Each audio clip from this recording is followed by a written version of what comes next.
The warning came at dawn on 3 human worlds at the same time. Ships appeared in the sky like dark clouds, bigger than anything humans had ever built. They hung there for hours, silent and waiting. Then the bombing started. Sarah Chen was feeding her chickens on New Montana. When the first blast hit the city 20 miles away, the ground shook under her feet. Her coffee mug fell and broke on the porch steps. She looked up and saw the ships, floating high above like giant metal birds. Fire bloomed in the distance where Millerville used to be, on Kepler Prime. Factory worker Miguel Santos was walking to his shift when the aliens hit the spaceport. The explosion knocked him flat on his back. Pieces of burning metal rained down around him. He rolled under a truck and watched the sky fill with smoke. The ships just stayed there, watching their work. Captain Elena Vasquez was in her office. On the orbital station Prometheus, when the reports started coming in, her computer screen filled with red alerts. Colony after colony going dark. The same message repeating over and over, under attack. Ships unknown. Requesting immediate assistance. Elena ran to the command center. Admiral Chen was already there, standing in front of the big display screen. The hologram showed all 3 attacked worlds. Red dots marked where the aliens had hit: hospitals, schools, shopping centers, places where normal people lived and worked. "How many dead?" Elena asked. "Still counting," Admiral Chen said. His voice was quiet and cold. "Early reports say 50,000 on New Montana, maybe more on the others." Elena stared at the screen. She had been to New Montana many times. She knew people there, good people who just wanted to live their lives in peace. Now they were gone because aliens decided to make a point. The alien message came an hour later. It broadcast on every human communication channel at the same time. The voice was smooth and calm, like someone reading the weather report. "People of Earth and her colonies. I am High Command Zethkar of the Zephyrian Hegemony. For too long your species has expanded into space that belongs to others. You take worlds, you build colonies, you mine resources. You do this without permission. From those who have ruled these stars for thousands of years." Lena watched the alien's face on the screen. It looked almost human, except for the gray skin and the extra eyes. It spoke like it was explaining something to a small child. "Today we have given you a small demonstration of our power. 3 of your colonies have felt our displeasure. This was not meant to destroy, only to educate. You will learn that there are consequences for taking what is not yours." The alien paused and seemed to look directly through the screen at Elena. Its smile was not friendly. "We offer you this choice. Submit to Zephyrian authority. Accept our guidance. Allow us to govern your expansion into space. Do this, and no more of your people will die. Refuse, and we will show you what real destruction looks like. You have 72 of your hours to decide." The message ended. The command center was very quiet. Elena could hear the air systems humming. Someone coughed. Admiral Chen turned away from the screen and looked at his officers. "Analysis," he said. Commander Park spoke first. "Sir, they hit civilian targets only. No military bases. No defense stations. They wanted to scare us, not fight us." "Numbers," Admiral Chen said. 12 ships per target, 36 total. Each ship roughly the size of our heavy cruisers. They used energy weapons, not kinetic bombardment. Limited damage radius suggests they held back deliberately. Elena stepped forward. "Sir, they made a mistake." Admiral Chen raised an eyebrow. Explained.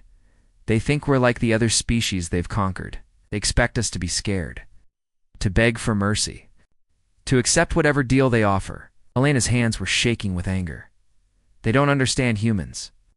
"And what do humans do differently?" Admiral Chen asked. Elena looked back at the screen, showing the burning colonies.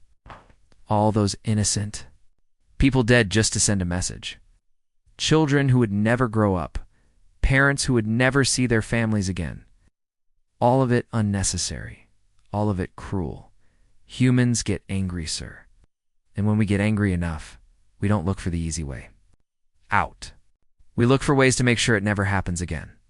Admiral Chen nodded slowly. "Dr. Okafor's reports from First Contact 5 years ago. What did they say about human psychology?" Commander Park pulled up the files. The Zephyrians classified us as typically cautious and likely to submit when faced with superior force. They noted our tendency to avoid conflict when possible. What they missed, Alina said, is that avoiding conflict and accepting bullying are two very different things. We avoid fights we don't need to have. But when someone attacks our families, our children, our innocent people, she trailed off. Admiral. Chen was quiet for a long moment. Then he walked to his command chair and sat down. Get me a secure channel to Earth Command, and patch me through to Fleet Admiral Morrison. Sir, what are your orders? Lena asked. Admiral Chen looked at the display showing the 3 attacked colonies. The red markers showing where civilians had died for no reason except to make aliens feel powerful. He thought about the 72-hour deadline, about the expected surrender, about how surprised the aliens were going to be. The Zephyrians want an answer, he said. Let's give them one they'll remember. Alina smiled. It was not a nice smile. For 20 years, humanity had been building ships, training soldiers, and preparing for the day when someone would push them too far. The aliens had just crossed that line. They had attacked innocent people to make a point about power. Soon, they would learn what real power looked like when humans decided to use it. The human ships appeared without warning in 17 different star systems at exactly the same time. They came out of dark space like ghosts, their engines cold and silent, until the moment they opened fire. Captain Maria Rodriguez was commanding the destroyer Wolfpack when it dropped into the Arcturus system. Her target was a Zephyrian military station orbiting the 4th planet. The station was huge, maybe 10 times bigger than her ship. It had enough firepower to destroy a small fleet. Range. To target? She asked. 15,000 kilometers and closing, her weapons officer replied. Any response from the station? They're hailing us, Captain. They want to know who we are and what we're doing here. Maria smiled. Don't answer.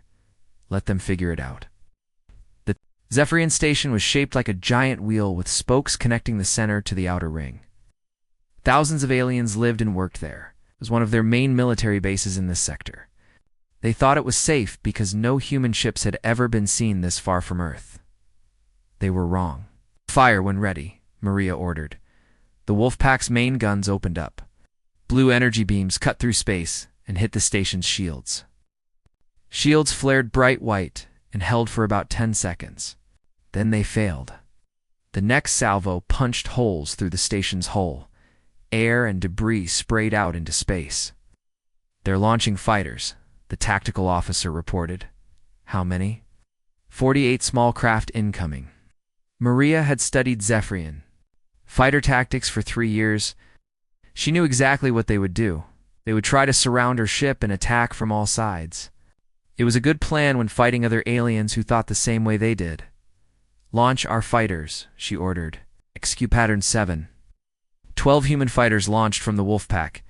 They moved in a formation the aliens had never seen before. Instead of trying to dogfight, they worked together like a pack of wolves.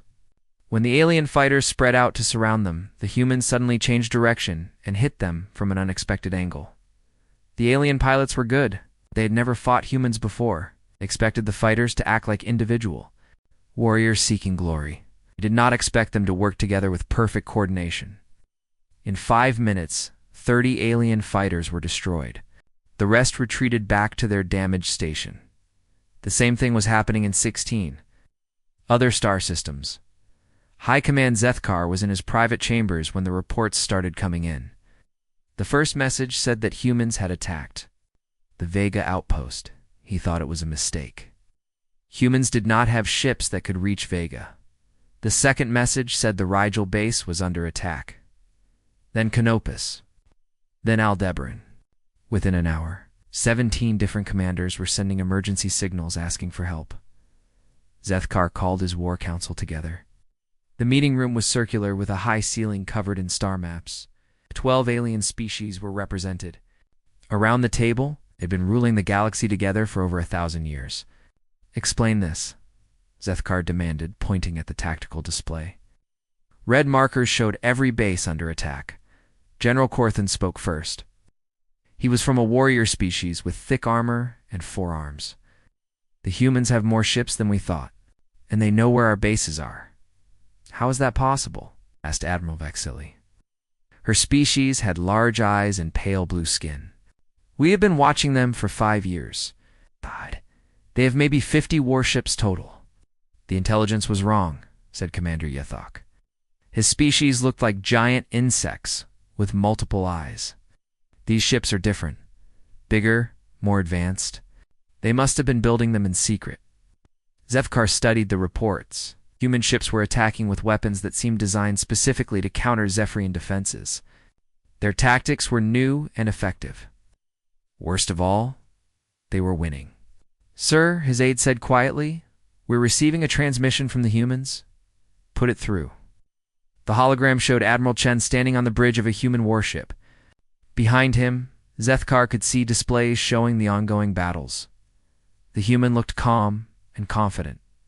High Command Zethkar, Admiral Chen said, I believe you were expecting our surrender. Instead, you're getting our response. Zethkar tried to look unimpressed, but inside he was worried. You attack our military installations. This is an act of war. No, Admiral Chen replied. What you did to our colonies was an act of war. What we're doing now is showing you the consequences. You cannot win against the full might of the hegemony. Admiral Chen smiled. It was not a friendly expression. We've been studying you for 5 years. We know your ship designs. We know your tactics. We know where your bases are. Most importantly, we know how you think. And how do we think? Zethkar asked. You think like bullies? You pick on people weaker than you and expect them to give up without a real fight. You've never faced an enemy that hits back harder than you hit them. The transmission showed one of the human attacks. A Zephyrian cruiser was trying to escape from 2 smaller human ships.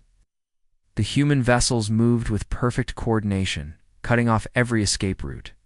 When the alien ship finally tried to fight, the humans destroyed it in seconds. You wanted to teach us our place in the galaxy, Admiral Chen continued. Allow me to return the favor. This is your place now. Your bases are burning, your fleets are scattered. Your reputation for invincibility is broken. With anger. What do you want? The same thing you wanted when you attacked our civilians. Respect through fear. The difference is, we earned it. The transmission ended. Zethkar stared at the empty hologram space for a long moment. Around the table, his fellow commanders were quiet. They were all thinking the same thing.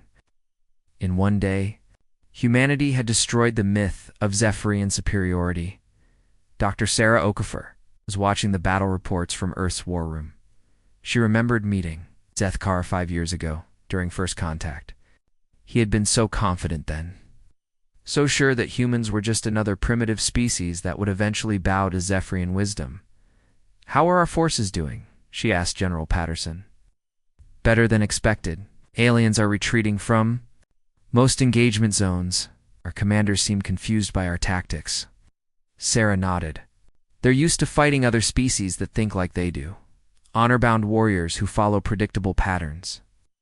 They don't know how to handle pragmatic problem solvers. On the main screen, she watched human ships systematically dismantling alien defenses. 20 years of preparation were paying off. While the aliens thought humans were hiding in fear, they'd actually been building an entirely new kind of military force. Ma'am, a technician called out, we're receiving surrender requests from 3 alien installations. What are, Admiral? Chen's orders? Continue the mission. No quarter until all objectives are complete. Sarah smiled grimly. The aliens had wanted to demonstrate their power by killing innocent civilians. They were learning what happened when you demonstrated power to humans.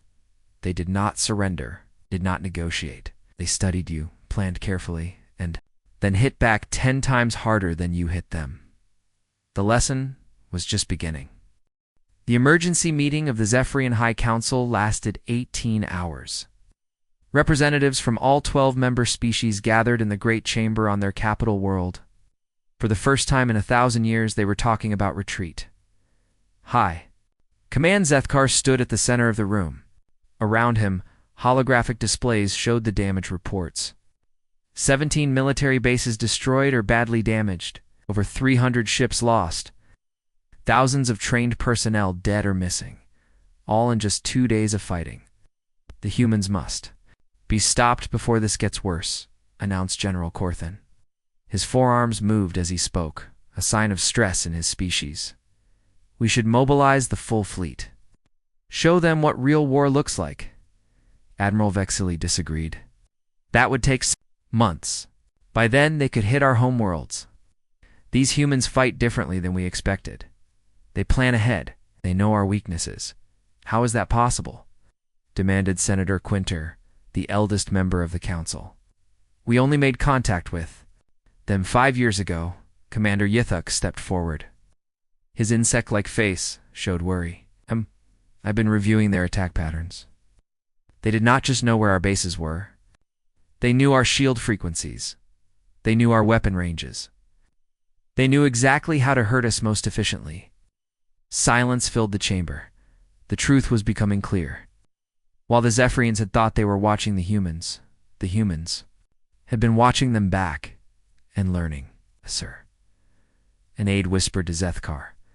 Perhaps we should consider a diplomatic solution. Zethkar wanted to refuse. The hegemony did not negotiate with lesser species. They gave orders and expected obedience. But the current situation was not normal. These humans were proving to be far more dangerous than anyone had imagined. What do you suggest? He asked quietly. A temporary ceasefire. We can frame it as offering the humans a chance to surrender with honor. Buy ourselves time to prepare a proper response. Zethkar thought about it. A ceasefire would let him gather the full fleet. It would show the galaxy that the hegemony was still reasonable and civilized. Most importantly, it might stop the human attacks before they did more damage. Very well, he decided. Prepare a message. Admiral Chen was standing on the bridge of the dreadnought Retribution when the alien transmission arrived.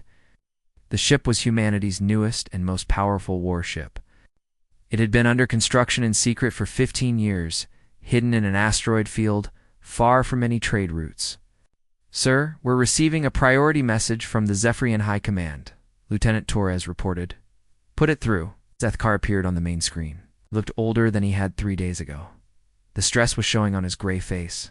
Admiral Chen of the Human Forces, Zethkar began.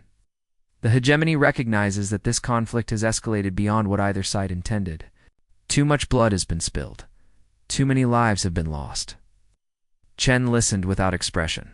Around him, his bridge crew stayed quiet and alert. Therefore, Zethkar continued, the High Council offers an immediate ceasefire. All military. Operations will stop while we negotiate a peaceful solution to our differences. We propose the following terms. Immediate cessation of hostilities. Withdrawal of all forces to pre-conflict borders, and establishment of a neutral zone between our territories. The alien leader paused and looked directly into the camera. We believe reasonable beings can find a way to coexist without further bloodshed. The hegemony is prepared to discuss limited autonomy for human colonies under our guidance. This is a generous offer that recognizes your species' potential while maintaining galactic stability. The transmission ended. Chen stood quietly for a moment, reading over the proposed terms on his datapad. His officers waited for his response. They want us to give up everything we've gained, Commander Hayes said finally. Go back to hiding in our own system while they decide how much freedom we deserve. That's exactly what they want, Chen agreed. They think we're like every other species they've conquered. Fight for a while, get tired, accept whatever deal. Keeps us alive. What are your orders, sir? Lieutenant Torres asked. Chen walked to the viewport and looked out at space. In the distance, he could see other human ships moving in formation. Destroyers, cruisers, carriers full of fighters. An entire fleet that the aliens never knew existed. He thought about the reports from the attacked colonies. The children who had died in the bombing, families torn apart just to make a political point. The assumption that humans would be too scared to fight back properly. Communications, he said, turning back to his crew. Send a message to all fleet commanders. Text only. Yes, sir. What should it say? Chen smiled, but there was no warmth in it. Tell them. Ceasefire rejected. Continue current operations. All objectives remain active, sir, Commander Hayes said carefully. They're offering to negotiate. The council might want us to consider their terms. The time for negotiation was before they murdered our civilians, Chen replied. They had 72 hours to think about what they were doing. They chose to attack innocent people instead of talking to our diplomats. He looked around at his bridge crew, young men and women who had trained their whole lives for this moment. Want to cease fire because they're losing, not because they're sorry, not because they've learned anything. Just because we're hitting back harder than they expected? The communications officer looked up. Sir, should I also inform Earth Command of our decision? No need. They already know what our answer would be. Chen sat down in his command chair. The aliens think they can control the timing of this war. Attack when convenient, stop when it gets difficult. That's not how humans fight. On the screen, tactical displays showed the positions of human and alien forces throughout the sector. Red markers indicated where the next wave of attacks would hit. Blue markers showed human ships moving into position. Lieutenant Torres spoke quietly. Sir, what if they try to escalate? Bring in their full military, let them, Chen said. Been preparing for this for 20 years. Every ship they don't know about. Every weapon they've never seen. Every tactic they can't predict. The longer this war goes on, the more advantages we reveal. He stood up and walked back to the viewport. Besides, they still don't understand what they're really fighting. They think this is about territory, about resources, about who gets to be in charge. What is it really about? Commander Hayes asked. Chen was quiet for a long moment. It's about making sure no one ever thinks they can threaten human families again. The Zephyrians wanted to teach us fear. Instead, they're going to learn it. The Retribution changed course toward the next target. Around it, the human fleet followed. There would be no ceasefire, no negotiation, no mercy, until the aliens understood that attacking innocent people came with a price they could not afford to pay. The war was just beginning, and humanity intended to finish it on their own terms. Captain Marcus Webb had been waiting in dark space for 3 weeks. His ship, Thor's Hammer, was not like the other vessels in the human fleet. It was bigger, slower, and built for only one purpose. Orbital Bombardment, the massive platform drifted silently between 2 dead asteroids, its engines cold and its weapons powered down. To any passing scanner, it would look like space debris. That was the idea. For 15 years, humanity had been hiding these weapons throughout the galaxy. Sir, we're receiving the activation codes, Lieutenant Rodriguez reported from her station. Webb walked to the command chair. Around him, his crew began powering up systems that had been waiting years to be used. The bridge filled with the soft hum of weapons, charging and targeting computers coming online. Destination, he asked. Kethmera system. Industrial world. Primary target is the manufacturing complex in the northern continent. Webb knew about Kethmera. Zephyrians built most of their warships there. Huge factories that could produce a cruiser every month. Taking it out would cripple their ability to replace the losses they were already suffering. Time to target? 6 hours at full burn. Any civilian populations near the target zone? Lieutenant Rodriguez checked her screens. Yes, sir. About to. Million aliens live in cities around the factories. The Zephyrians built their industrial centers right next to residential areas. Webb was quiet for a moment. He thought about the colony worlds the aliens had bombed 3 weeks ago. The schools and hospitals they had targeted on purpose. The children who had died just to send a message. They made their choice when they put military targets next to civilian areas, he said finally. And they made their choice when they attacked. Our families first. Begin acceleration toward target. The Thor's hammer began to move. Behind it, space shimmered as a dozen more platforms emerged from hiding. They had been scattered throughout this sector for years, waiting for this moment. Now they were all heading toward Zephyrian worlds, on the planet Kethmera. Factory Supervisor Yexen was reviewing production reports when the first alarm sounded. He looked up from his desk as red lights began flashing throughout the control room. What is happening? He called to his assistant. Sir, our orbital sensors are detecting approaching objects. Large ones. Yexen walked to the main display. The screen showed 12 massive shapes moving toward the planet. They were bigger than any ships he had ever seen. Bigger than the super dreadnoughts the hegemony used for planetary assault. Are they ours? He asked. No, sir. The ships are not responding to identification requests. And sir, ... they're human. Yexen felt his blood turn cold. How had humans gotten ships this far into Zephyrian space? How had they built vessels that size without anyone noticing? Contact the orbital defense platforms, he ordered. Sir, we're trying. Most of the platforms were moved to defend the home. Worlds last week. We only have 3 left. And they're designed to stop small raiders, not whatever these things are. On his screen, Yexen watched the human ships take position above his planet. They moved with the slow confidence of predators that knew their prey could not escape. The 3 defense platforms opened fire with everything they had. Their energy beams hit the human ships and did nothing. The shields didn't even flicker. We're receiving a transmission from the lead human vessel. Put it through. Captain Webb's face appeared on the screen. He looked tired but determined.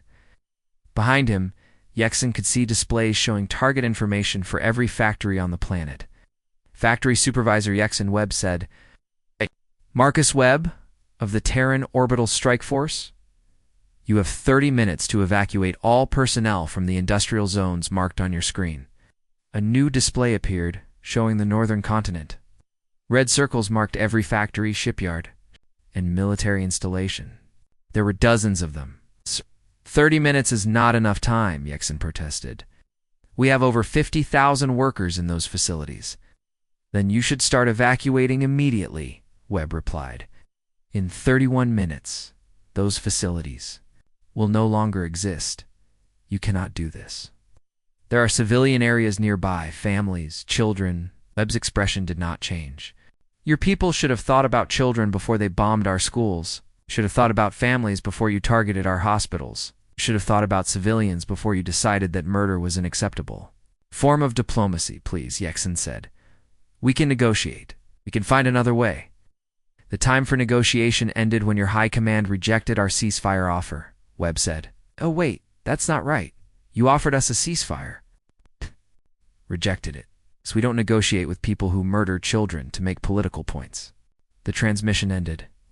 Yexen stared at the empty screen for a moment, then began shouting orders. Every available transport was dispatched to the factories. Emergency evacuation signals blared across the continent. 50,000 workers began. Running for their lives 20-8 minutes later, the last transport lifted off from the largest shipyard. It was carrying 300 workers who had been trapped in the lower levels. As it cleared the atmosphere, the human bombardment began.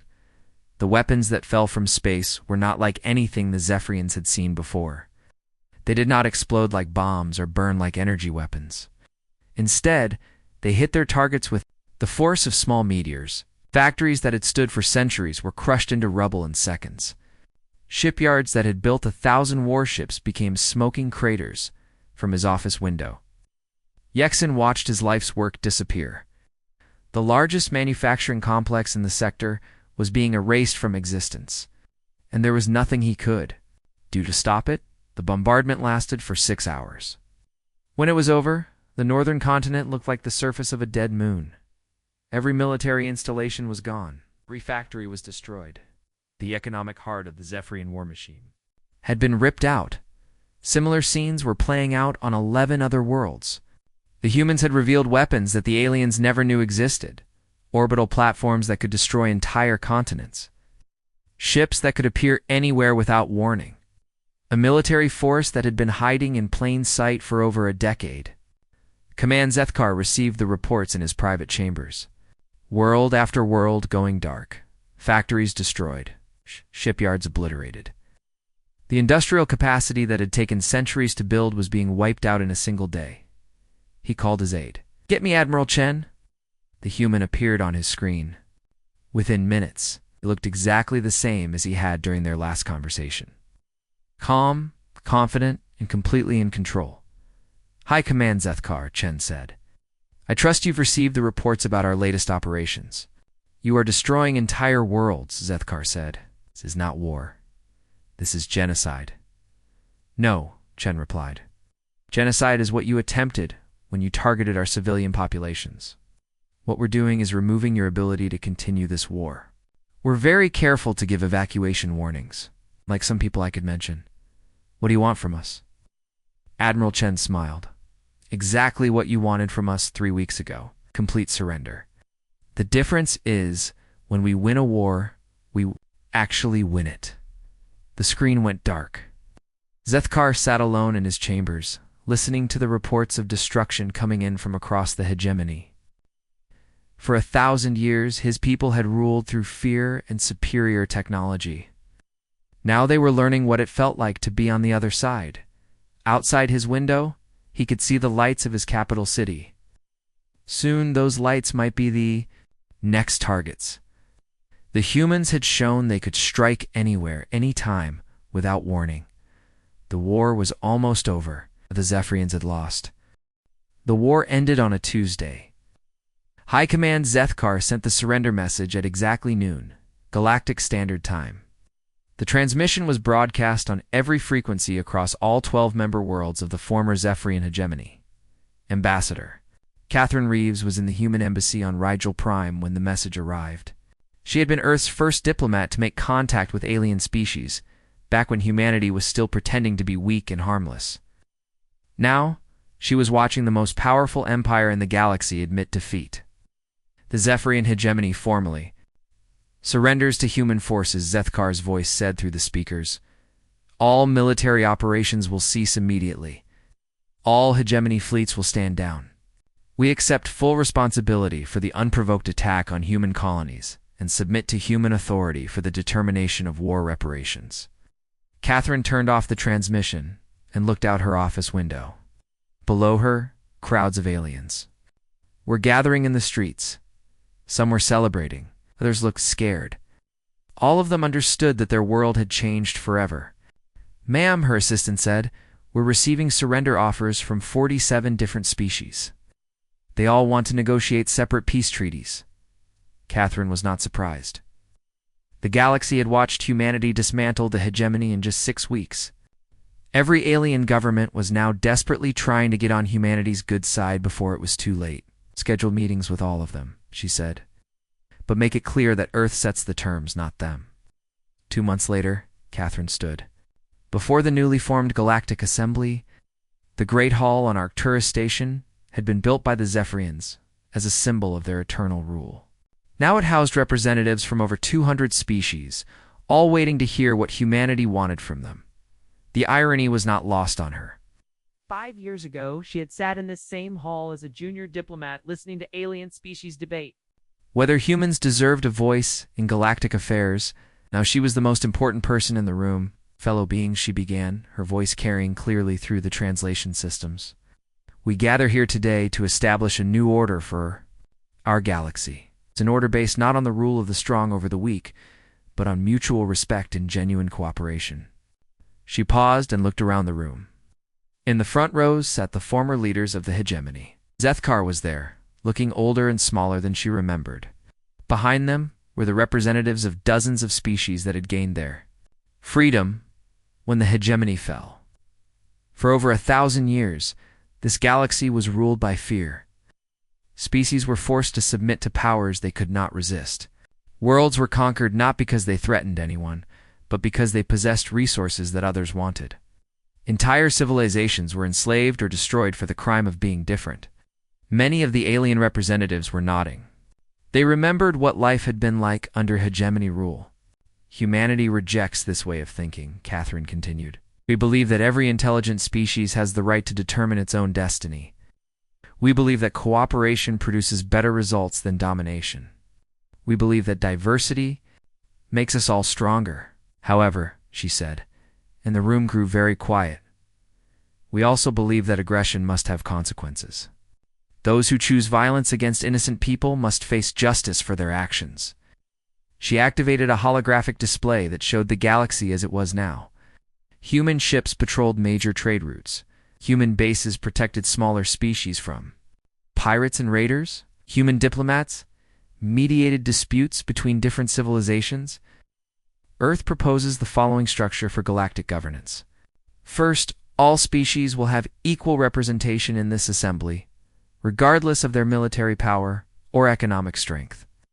Second, no species may attack another without just cause, and such cause must be verified by neutral investigation. Third, trade routes and navigation channels will be protected and open to all peaceful civilizations. Fourth, she said, and her voice became harder, any species that targets civilian populations for military or political purposes will face immediate intervention by human forces. We will not allow another tragedy like the bombing of our colonies. Alien representative from the back of the room raised a tentacle. What authority does humanity claim to enforce these rules? Catherine smiled. It's the same authority the Zephyrians claimed for 1,000 years. The authority of superior force. The difference is, we use that force to protect the weak instead of exploiting them. She touched a control, and the display changed to show human military strength. Hundreds of ships. Dozens of orbital platforms. Fleets that could appear anywhere in the galaxy within days. Weapons that could break planets. But unlike previous rulers, humanity does not seek to control every aspect of your lives. We do not demand tribute. We do not impose our culture on others. We do not claim ownership of worlds that belong to you. All we ask is that you treat each other with the same respect you would want for yourselves. The former hegemony leaders looked uncomfortable. They were used to ruling through fear and tribute. This new system left them with authority over their own worlds, but no power to dominate others. What about reparations? Asked General Corthan. What punishment do you demand for our actions? Catherine had been expecting this question. Earths. Military leaders wanted the former hegemony stripped of all military assets. Some politicians wanted them forced to pay for the reconstruction of the bombed colonies. There were calls for putting the alien leaders on trial for war crimes. The Zephyrian species will retain their home worlds and enough ships to defend themselves, she announced. However, all weapons capable of planetary bombardment will be surrendered to human forces. All military bases outside Zephyrian territory will be abandoned. You will contribute resources to help rebuild the colonies you destroyed. It was a lighter sentence than many humans wanted, but Catherine believed it was the right choice. Destroying the Zephyrians completely would only create more enemies. Better to show that humanity could be both strong and merciful.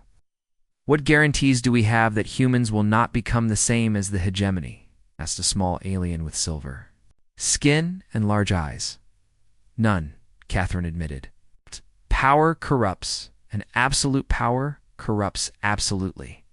But we have structured our government to prevent any single person or group from gaining too much control. And we have made our intentions clear through our actions. She gestured to the display again. Humanity has the power to rule this galaxy as absolute dictators. Instead, we are creating a system where everyone has a voice. We could demand tribute from every world. Instead, we offer protection and trade partnerships. We could impose human culture on all of you. Instead, we celebrate the diversity that makes our galaxy unique. The Assembly voted unanimously to accept the new Galactic Charter. Even the former hegemony members supported it, knowing they had no real choice. But Catherine could see in their faces that many of them were genuinely relieved. The burden of ruling the galaxy had been lifted from their shoulders. As the meeting ended and representatives began filing out, Zethkar approached her. The former High Command looked tired and defeated, but not broken. Like Ambassador Reeves, he said quietly, "May I ask you something?" "Of course." "When we first met 5 years ago, did you know this would happen? Did humanity plan this war from the beginning?" Catherine thought carefully before answering. "We planned for the possibility of war, yes. We hoped it would never come to that. But we learned long ago that peace can only be maintained by those strong enough to defend it. And if someone challenges human authority in the future," Catherine's expression grew serious, "then they will learn the same lesson you did. Humanity does not seek war, but we will always be ready for it, and we will always win it." Zethkar nodded slowly and walked away.